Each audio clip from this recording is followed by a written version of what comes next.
بسم اللہ الرحمن الرحیم۔ السلام علیکم ورحمۃ اللہ وبرکاتہ۔ آج سے انشاءاللہ العزیز ہم درس فارسی کے اندر کتاب فارسی کا نیا سبق شروع کرنے جا رہے ہیں۔ تو آج انشاءاللہ العزیز آج کے سبق کے اندر ہم فارسی کی جو ابتدائی بنیادی اصطلاحات ہیں ان کو ہم آج کے سبق کے اندر جانیں گے۔ تو ہمارا آج کا جو سبق ہوگا وہ فارسی کی ابتدائی اور ضروری اصطلاحات کے بارے میں ہوگا۔ آئیے پہلے ہم آج کے سبق کے اندر جو بنیادی ضروری اور اہم اصطلاحات ہیں ان کو ہم سمجھتے ہیں۔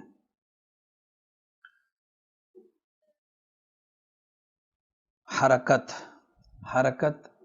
زبر، زیر یا پیش کو کہتے ہیں، اور متحرک وہ حرف جس کے اوپر حرکت ہو اس کو متحرک کہا جاتا ہے۔ مثلا الحمد،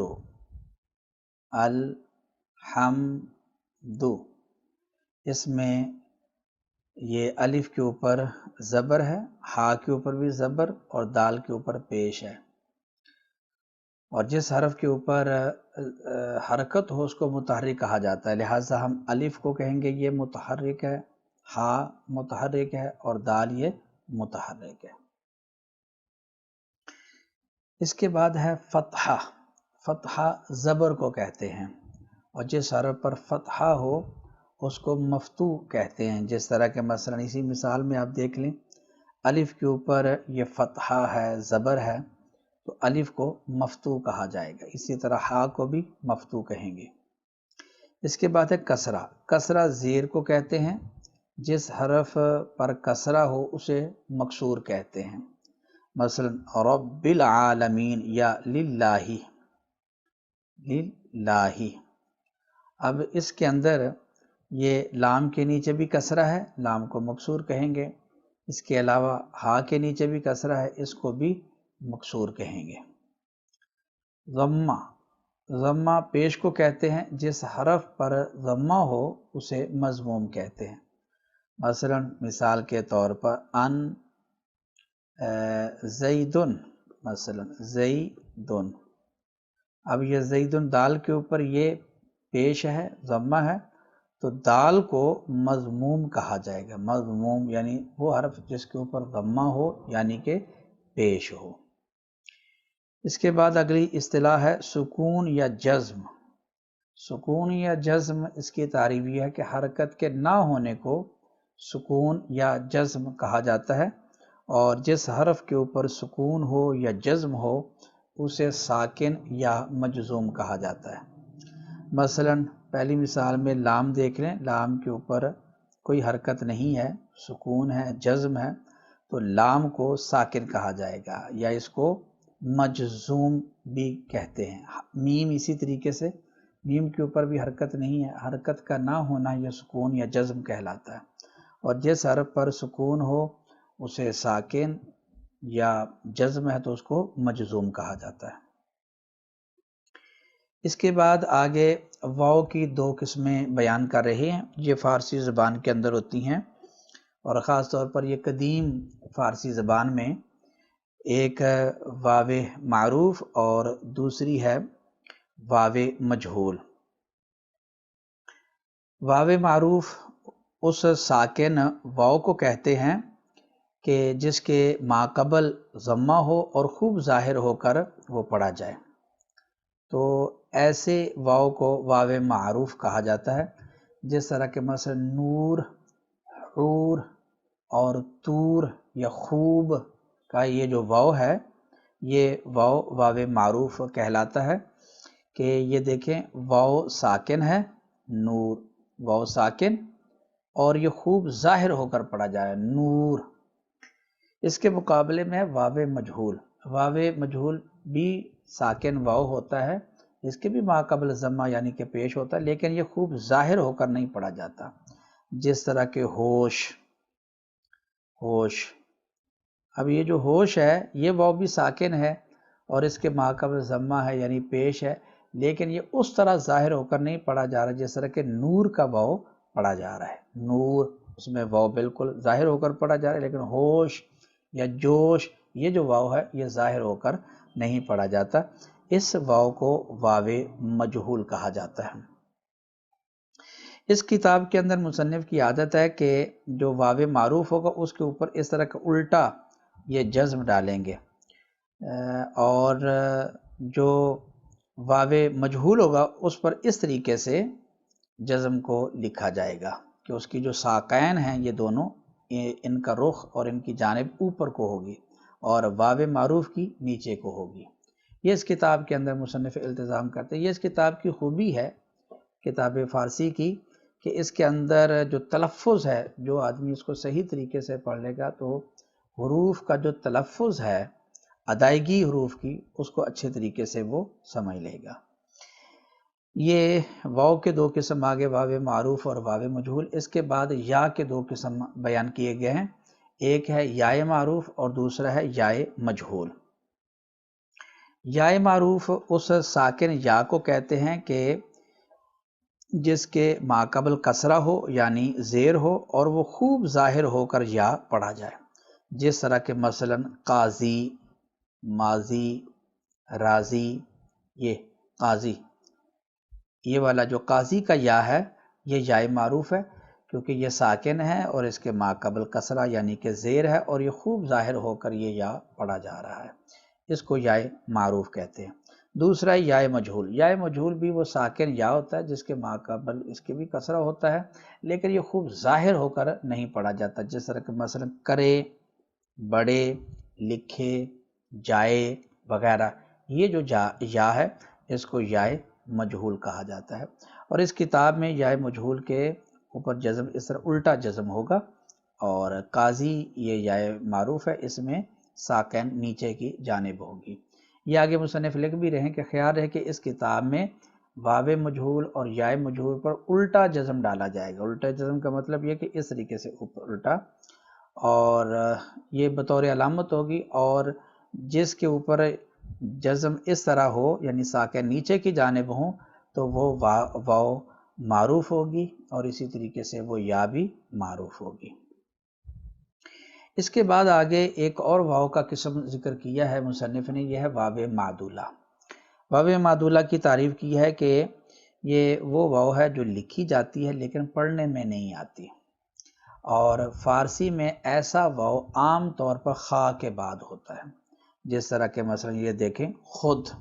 خود کا جو واو ہے یہ واو لکھا تو گیا ہے لیکن یہ پڑھنے میں نہیں آتا۔ آپ خود اور اس خود دونوں کا تلفظ کریں، کوئی فرق نہیں ہے، ان میں ایک ہی تلفظ ہے، صرف یہاں لکھنے میں واو ہے اور یہاں لکھنے کے اندر واو نہیں ہے، باقی پڑھنے کے اندر جیسا آپ اس کو پڑھتے ہیں اسی طریقے سے خود اس کو بھی آپ پڑھتے ہیں۔ اور اس کی نشانی بیان کی ہے کہ واو معدولہ کے نیچے زیر اس طرح لکھی جائے گی اس کتاب کے اندر، تو اس سے آپ سمجھ جائیں گے کہ یہ واو معدولہ ہے۔ اس کے بعد ہائے مختفی ہے ایک، یہ بھی کہ اصطلاح ہائے مختفی۔ ہائے مختفی وہ ہا جو ظاہر ہو کر نہ پڑھی جائے، یعنی کہ یہ ہا کی آواز نہیں دیتی بلکہ یہ محض پہلے حرف کی حرکت کو ظاہر کرنے کے لیے لکھی جاتی ہے، جس طرح کہ مثلا دیوانہ۔ دیوانہ کی جو ہا ہے اس کو دیوانہ ہو یا دیوانہ ہا یا دیوانہ ہی نہیں پڑھا جاتا، ہا نہیں پڑھی جاتی، بلکہ یہ ہا ما قبل حرف کی حرکت کو ظاہر کرنے کے لیے اس کو لکھا جاتا ہے۔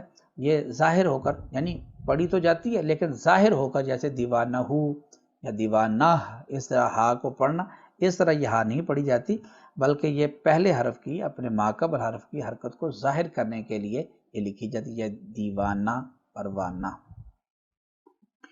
اس کے بعد اصطلاحات ہیں کچھ لفظ اور اس کی اقسام کے بارے میں۔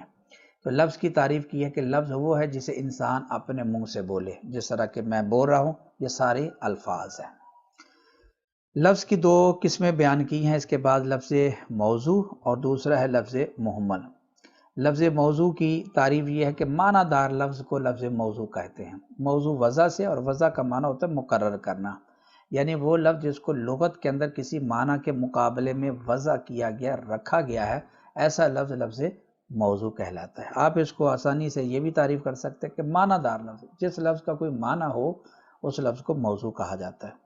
اس کے بعد لفظ کا دوسرا قسم ہے لفظ مہمل، بے معنی لفظ کو، جس کا کوئی معنی نہیں ہے، جس لفظ کو لغت کے اندر کسی معنی کے مقابلہ میں وضع نہیں کیا گیا، رکھا نہیں گیا، ایسا لفظ لفظ مہمل کہلاتا ہے۔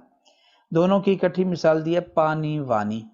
پانی یہ جو لفظ ہے اس کا ایک معنی ہے، یعنی ایک چیز ہے جس کے مقابلے میں اس لفظ کی وضع کی گئی، وہ چیز جس کو ہم پیتے ہیں اپنی روزمرہ زندگی کے اندر، جو کہ معروف ہے، آپ جانتے ہیں اس کو، یعنی کہ جوہر سیال، یہ پانی، اس جوہر سیال کے مقابلے میں یہ لفظ یعنی کہ پانی کا وضع کیا گیا، رکھا گیا ہے، مقرر کیا۔ اب جب پانی کا لفظ بولا جاتا ہے اس سے مراد وہی جوہر سیال ہوتا ہے، لیکن جو وانی ہے اس لفظ کی لغت کے اندر کسی معنی کے لیے وضع نہیں ہے، تو یہ لفظ محمل کہلائے گا۔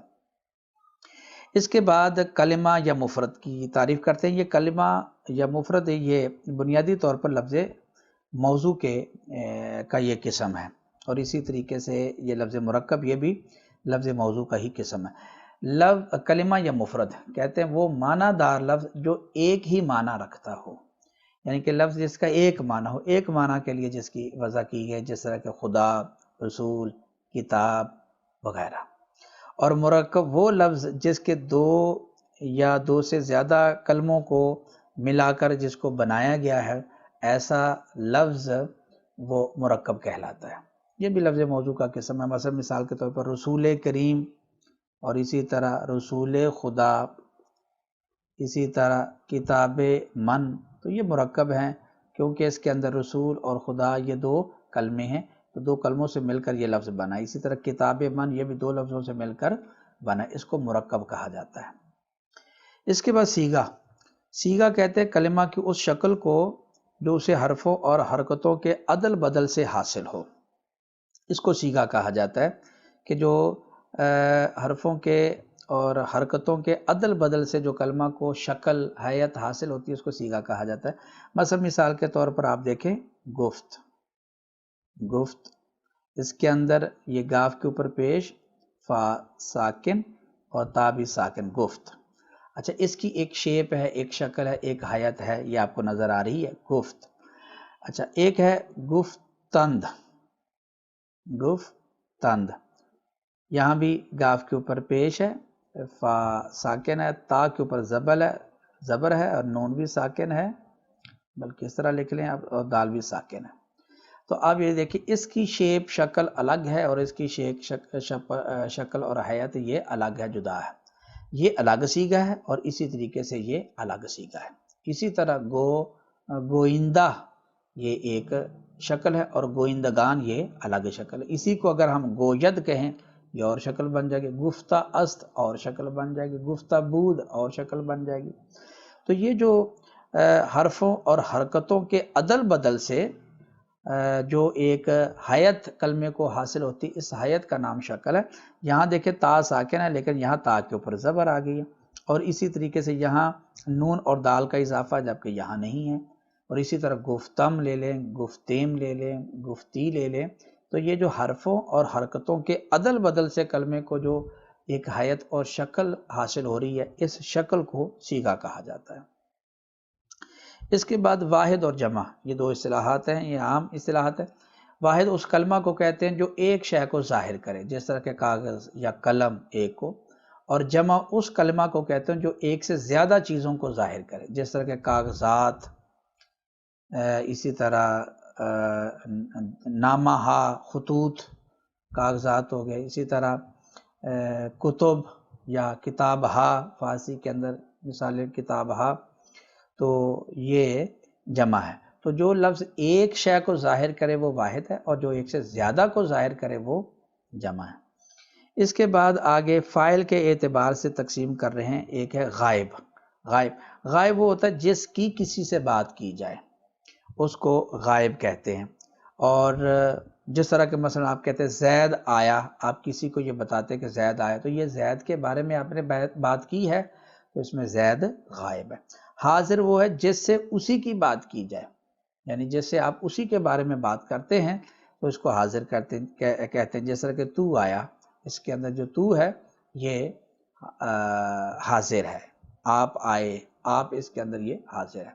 متکلم وہ ہے جو خود اپنی بات کرے، جو بات کرنے والا ہے اس کو متکلم کہتے ہیں. جس طرح کہ میں آیا، اس مثال کے اندر میں، یہ متکلم ہے. تو یہ فاعل 3 طرح کا ہوتا ہے: غائب، حاضر اور متکلم.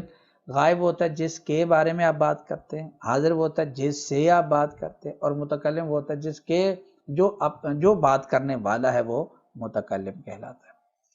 اس کے بعد زمانے کی 3 قسمیں بیان کی ہیں: ماضی، حال اور مستقبل. ماضی گزرا ہوا زمانہ ہوتا ہے، حال موجودہ زمانہ ہے، اور مستقبل آنے والا زمانہ ہے. حال یاد رکھیں یہ صرف ایک لمحہ ہوتا ہے، بس ایک لمحہ. وہ لمحہ حال جب وہ بیت گیا تو ماضی، اور آنے والا جو لمحہ ہے وہ مستقبل ہے. جو حال ہے یہ بالکل ایک لمحے کا ہوتا ہے. جس حال، جس گھڑی کے اندر آپ ہیں وہ حال کہلاتا ہے. وہ گزر جائے، اب ایک یعنی کہ آپ یہ سمجھیں کہ لمحہ جو ہوتا ہے یہ گزرتا جا رہا ہے، ایک لمحہ گزرا، پھر دوسرا، پھر تیسرا، پھر چوتھا، اسی طریقے سے. تو یہ حال ایک لمحے کا نام ہے. تو یہ زمانہ موجودہ ہوتا ہے، اور اگر وہ گزر جائے تو وہ ماضی کہلاتا ہے، اور اگر وہ ابھی آنے والا آیا نہیں ہے اس کو مستقبل کہتے ہیں. اس کے بعد تعریف کی ہے فعل کی. فعل کہتے ہیں وہ کلمہ جس سے کسی زمانے میں کوئی کام سمجھا جائے. جس طرح کہ آپ کہتے ہیں میں نے کل رات کو پڑھا، یا آپ کہتے ہیں کہ میں کل کو جاؤں گا. یہ جانا یا پڑھنا یہ فعل ہیں، اور ان سے زمانہ سمجھا جا رہا ہے. میں نے پڑھا، اس سے زمانہ ماضی کا سمجھا جا رہا ہے. پڑھنا فعل ہے، کام ہے ایک. میں جاؤں گا، جانا ایک کام ہے، فعل ہے. اس سے زمانہ مستقبل کا سمجھا جا رہا ہے، اس کو فعل کہتے ہیں. اسی طرح میں پڑھ رہا ہوں یا میں سن رہا ہوں، تو یہ بھی سننا ایک فعل ہے، اور اس سے زمانہ حال کا سمجھ آ رہا ہے. اس کے بعد ہے فاعل. فاعل کام کرنے والے کو کہتے ہیں. جو بھی مثلا میں نے دیکھا، اس کے اندر میں نے یہ فاعل ہے. آپ نے پڑھا، اس میں آپ فاعل ہیں. اس نے لکھا، تو اس میں وہ کیا ہے؟ فاعل ہے. اور اس کے بعد ہے مفعول. مفعول سے یہاں مراد مفعول بھی ہے. مفعول بھی کہتے ہیں جس کے اوپر کام واقع ہو. جس طرح مثلا زید نے خالد کو مارا. اب اس میں جو کام کرنے والا ہے وہ زید یعنی مارنے والا، جس کو مارا گیا ہے وہ ہے خالد. تو زید یہ فاعل ہے اور خالد یہ مفعول ہے، کیونکہ اس کے اوپر مارنے والا فعل واقع ہوا ہے. لازم اور متعدی، یہ فعل کے 2 قسم ہیں.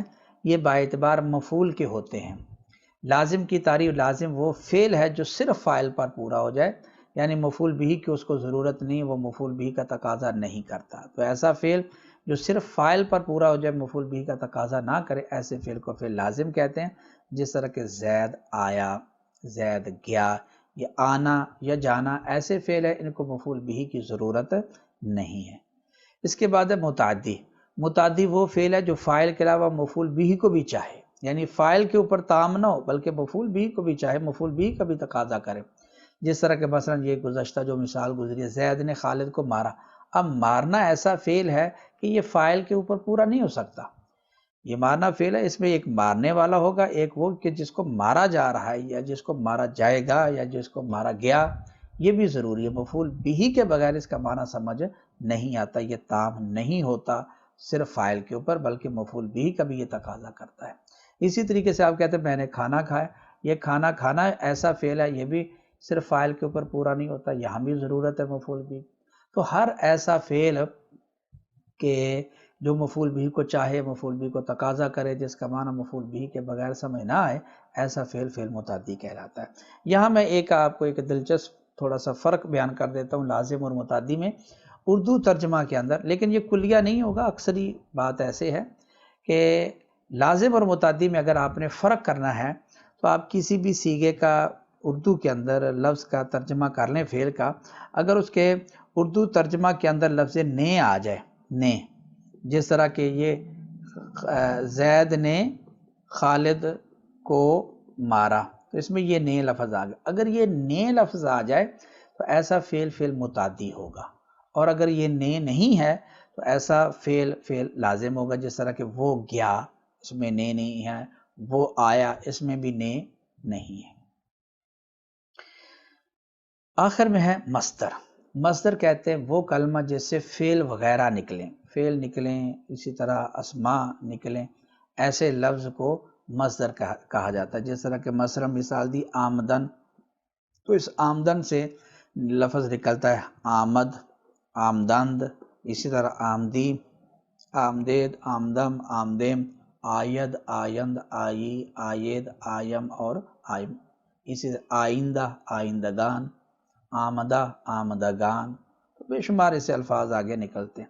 تو جس کلمے سے فعل وغیرہ نکلے ایسے کو مصدر کہا جاتا ہے۔ ایک خاص پہچان بھی ہے فارسی کے اندر مصدر کی کہ اس کے آخر میں دن یا تن ہوگا، جس طرح کہ آمدن میں آپ کو دن نظر آ رہا ہے، اسی طرح گفتن، گفتن یہاں تن ہے۔ تو یہ خاص علامت ہے مصدر کی کہ جس لفظ کے آخر میں آپ دیکھیں کہ دن یا تن ہے وہ مصدر ہوگا، لیکن یہ ضروری نہیں کہ جس کے آخر میں دن یا تن ہو وہ مصدر، اس میں یہ بھی چیز ضروری ہے، اس کے ساتھ یہ بھی دیکھا جائے گا دن تن بھی ہو، اور اس کے ساتھ ہم یہ بھی دیکھیں کہ اس سے فعل وغیرہ نکلتے ہیں، بنتے ہیں کلمے، اگر بنتے ہیں تو ہم اس کو مصدر کہیں گے۔